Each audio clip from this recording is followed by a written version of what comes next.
In this video, I'm going to be creating a shader for my pen cone material, roughing those attributes in and getting something that that looks like our reference model. Then I'm going to go into Mudbox and create a specular roughness map. You can also do it in Photoshop, but in Mudbox you can be a little more precise in where your imperfections are. And then I'm going to take that map that I created in Mudbox and bring it back into Maya and input it into my specular roughness channel. So first we're going to click on our object and create a new material. So we're going to go into Arnold standard surface shader. This is the shader we'll be using for all of the objects. You can create a bunch of different materials using just the standard surface shader. So if we look at our reference, my pen in particular, this part is transparent and has a slight blue tint.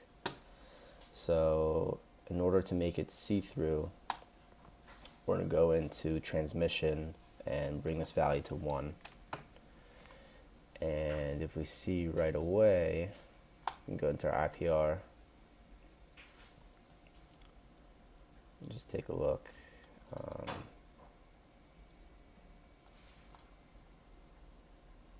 So it's not bad, not too bad to start. There's no tint, so we're gonna need to edit the color. I think I'm at HD 1080 right now. You don't need to be that high of a resolution when you're doing this process. So I would just bring that down to something smaller. You can create a custom ratio, bring it down to like 700 or 800. That way you're not waiting long for the IPR render. So you can just take a look at that again. So that's what we're getting for that.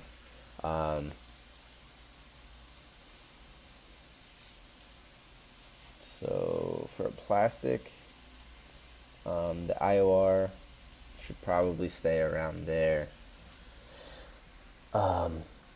Sometimes I like to go into the presets just to see what values they use for the IOR and things like that. So you can go into plastic and thin plastic and replace. I just noticed that sometimes if you do that, if you replace, some of these values get locked. So maybe just if you want to do that, look at the presets and then just create a new shader using those values. That could be okay just to get started. I forgot to name our shader too, so we want to name it something specific to the object. So pen, cone, mat. Awesome. Alright, so let's get some, just docked it under here. Let's get some color into the transmission. So like I said, it's like a blue tint, and we don't need anything too dark. Obviously you can see it's way too dark. It pretty much matches the grip, so we can go a little lighter. And the reason why it's such a bold color is because our depth is at 0, which means that the color is realized most at the surface. So we want to increase that value, let's say like a 0.2 or 0.3 maybe. So that's getting a little better. I think our color's a little dark. Let's bring it down.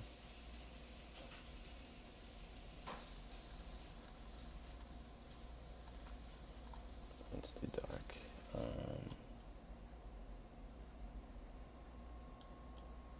Maybe 0.4. It's a little better. Bring this down to 5.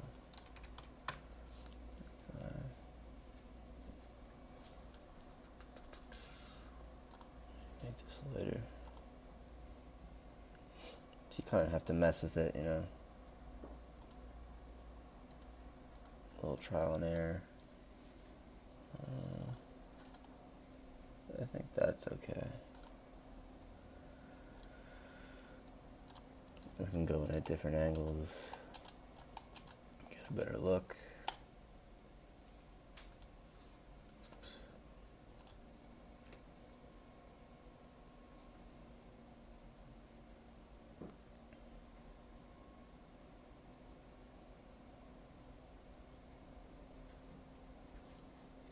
I'm pretty happy with that for now. So I forgot to mention that when you start out applying your transparent shader, it might appear the objects like inside, you can see the grip is kind of black. That's because I have in my object shape settings, if I click my pen and come into my shape settings, if I go down to the Arnold tab, I just have to check, or uncheck, sorry, opaque. And now you'll be seeing that the detail from the grip. So you just have to uncheck that. Yeah, I think that's good. So now that we got our shader ready, we can go into Mudbox. Oh, can't really see it now. So we select our object and we're going to export just the cone. So go to File, Export Selections.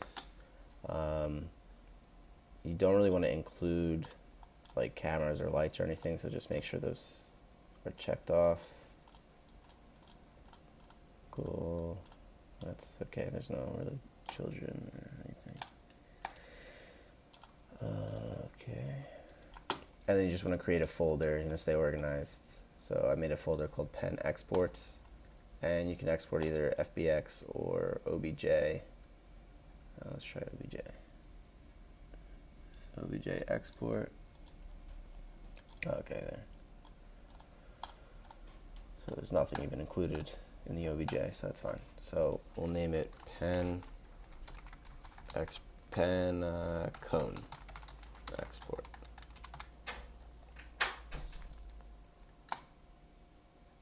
Awesome. So now we go into Mudbox and we're going to File, Import, and you want to go to your pen exports folder and just click your pen cone, export OBJ, boom. So you see your object in there. So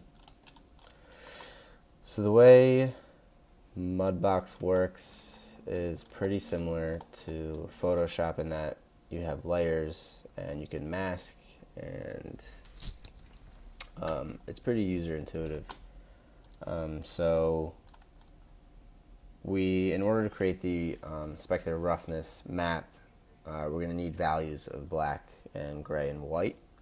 So the white values will be the roughness and the black will be the specular. So we're going to go in to our paintbrush tool. We're going to create a new paint layer, and you can choose between specular, gloss, and an incandescence, whatever map you're working on.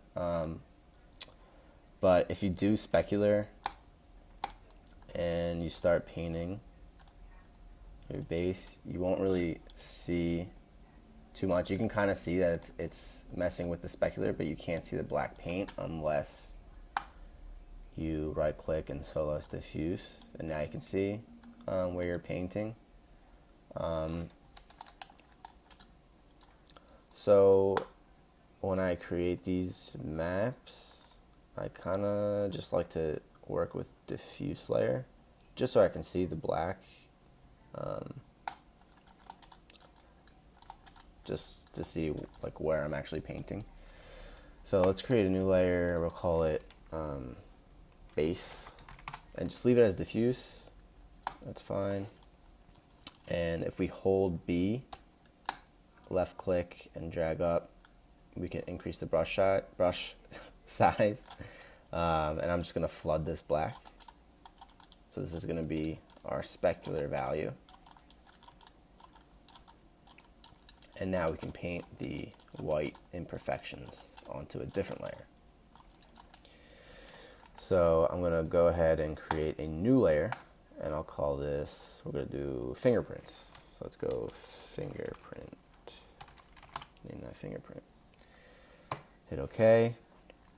I'm going to change our color to white. So we're going to be using a stencil. If you go in these tabs here, hit stencil, and in the default selections there aren't any fingerprint stencils.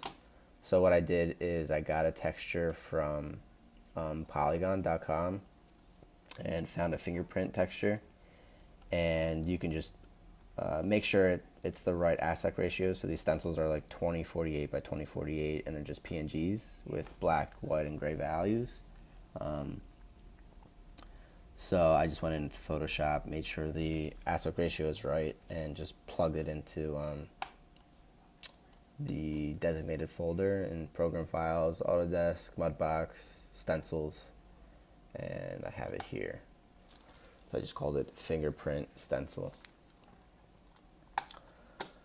So the way to add that, if you just go into here, this arrow, you can add stencil and go to that folder.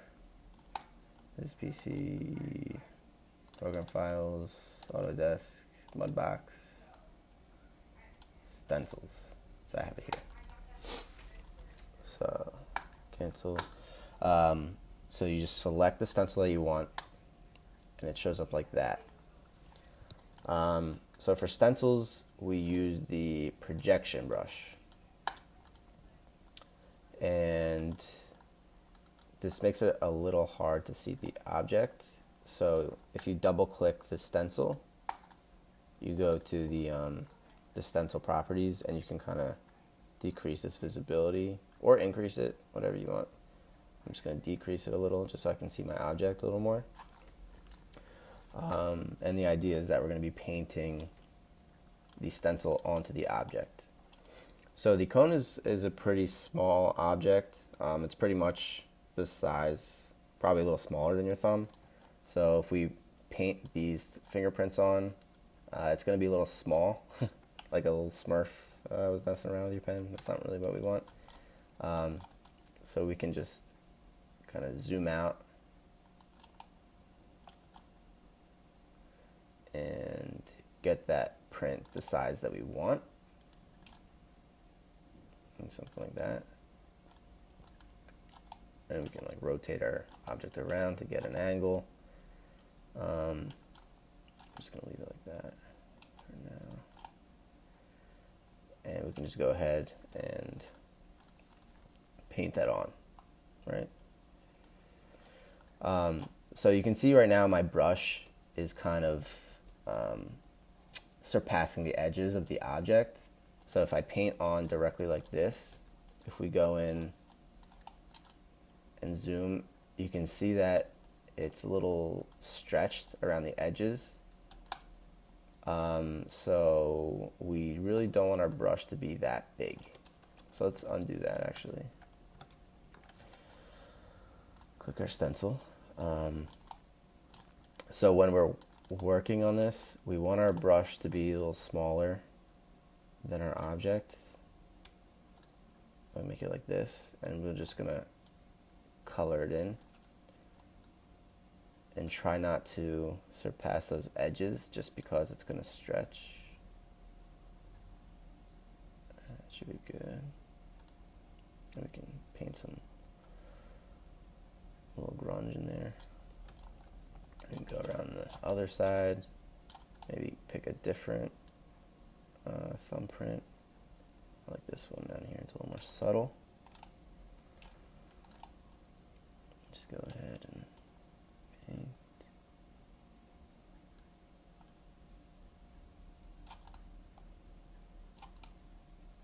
So I like this just because you can paint right onto the object, not worrying about seams at all. Which is nice. I hate the seams. I just paint directly on. So this is going to be a little,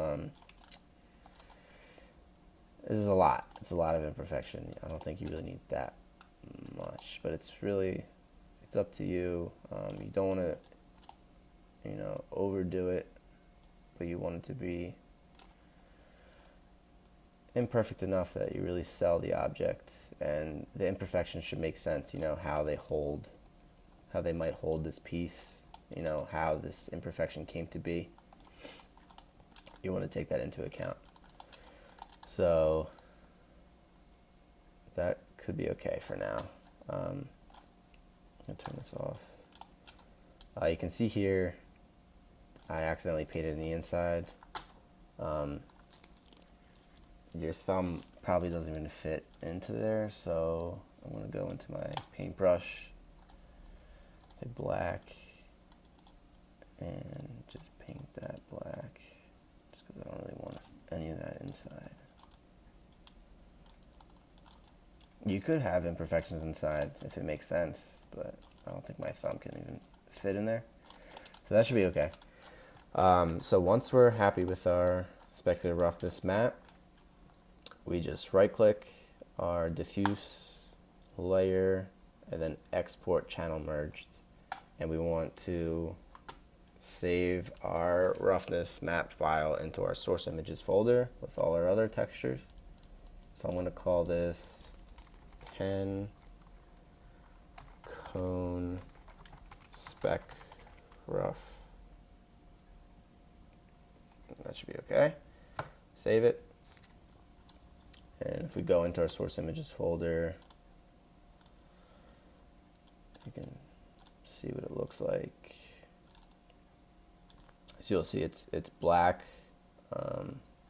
which is the specular, and then we have our white imperfections.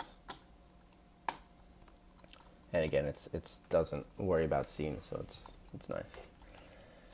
So let's go back into Maya, and when we select our object, we'll go into our roughness channel and import a file. We'll find our roughness map, and we're pen cone spec rough. Okay. So right away, let me get a little closer.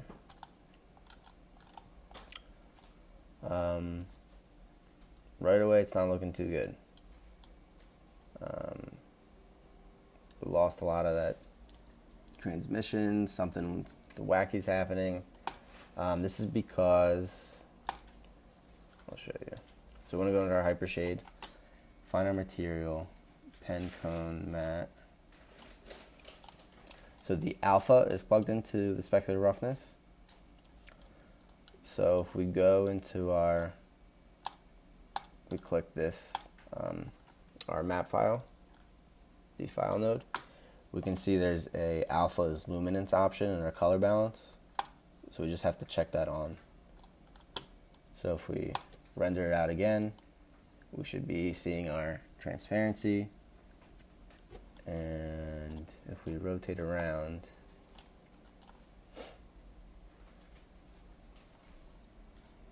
we can see our fingerprints are showing on the surface, which is good. That's good. So we can mess with these values we can manipulate our file. If we go into the roughness channel and start messing with some of the color balance values. So if we double click this guy here, we can see our texture. I could mess with the exposure. I could brighten up the whites,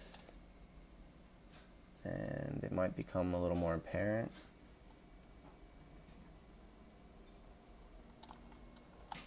See it from the bottom.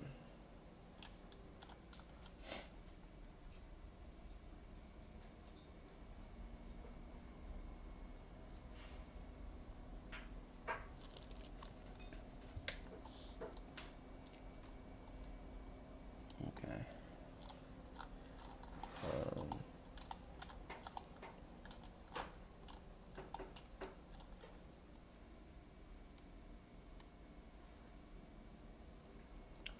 So it looks okay. What we can also do is insert a color remap. So we want to make sure our hypershade is open when we do this. If it's not, sometimes the color remap node gets lost. So with our file node selected, we can insert a color remap. What this does is it pulls up a ramp which acts almost as like a levels in Photoshop. So we can turn up our darkness values and kind of create more of a contrast, and bring up our white values.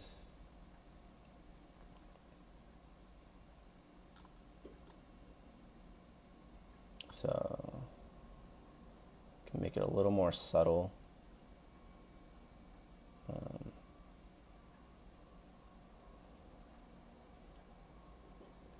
That looks pretty good. We can also make this color a little more gray if we don't want it to be too strong, so it's not completely rough. It's up to you. You kind of have to keep looking at the results. But we're not going to be seeing the results from this color map as is. We kind of have to do a little bit of reconnecting in the hypershade. So if we go to our hypershade, start pulling these. I want to keep this organized so everything makes sense. So if we take a look, the out color of our roughness map is going into this remap. So we want the color, the out color of the remap to go into our specular roughness channel. So let's open up the color, and we just need to drag the R value into the specular roughness. So now the manipulation that we were doing from the remap should start to show.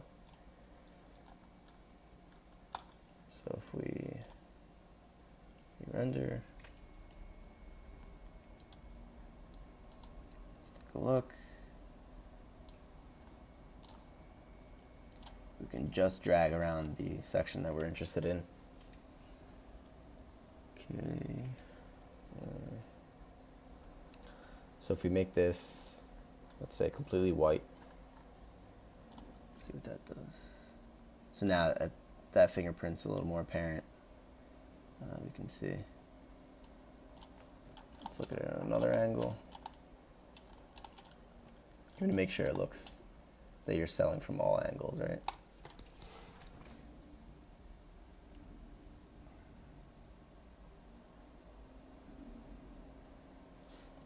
Okay.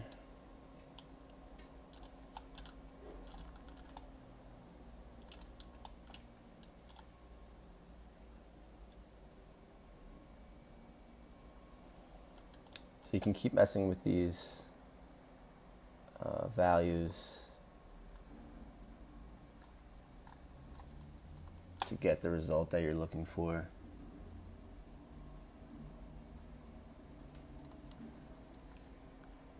I think it's a little strong.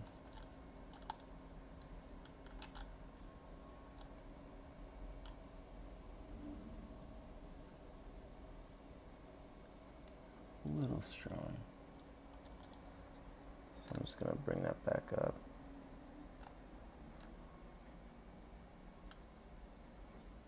Maybe keep this over here and just drag the black over.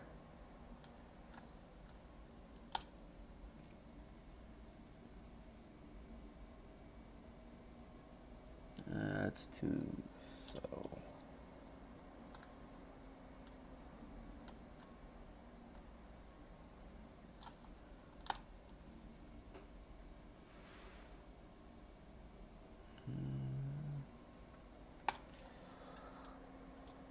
So yeah, it's really a lot of just messing around with these values, darkening the darks, lightening up the whites, and finding the right balance. you start to get some like black here. That's not great. So maybe it's too strong, too harsh.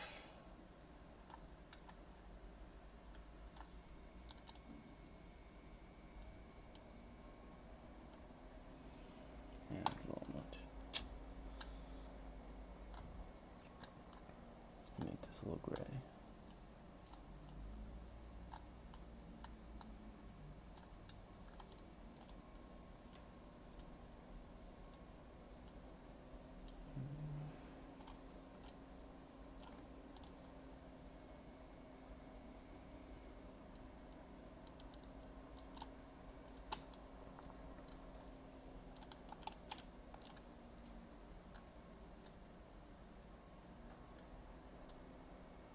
So it takes a little bit of time just to get it looking okay. Take a look at afar. See how it's working with our light. If we're seeing it. And it shouldn't be too obvious, but we just need those imperfections in there to break up some of that uniformity.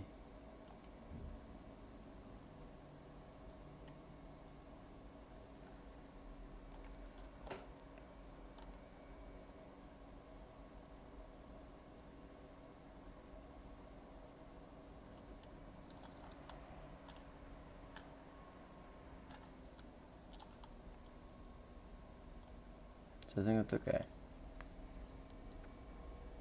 I think that's good. Let's look around the other side.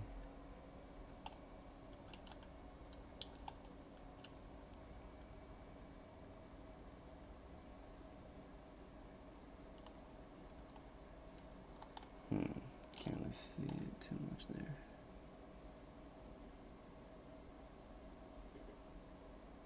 I can kind of see it around there.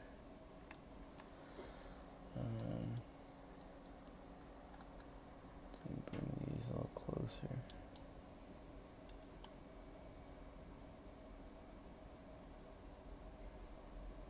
See it a little more. So you just want to make sure it's working around around the whole surface.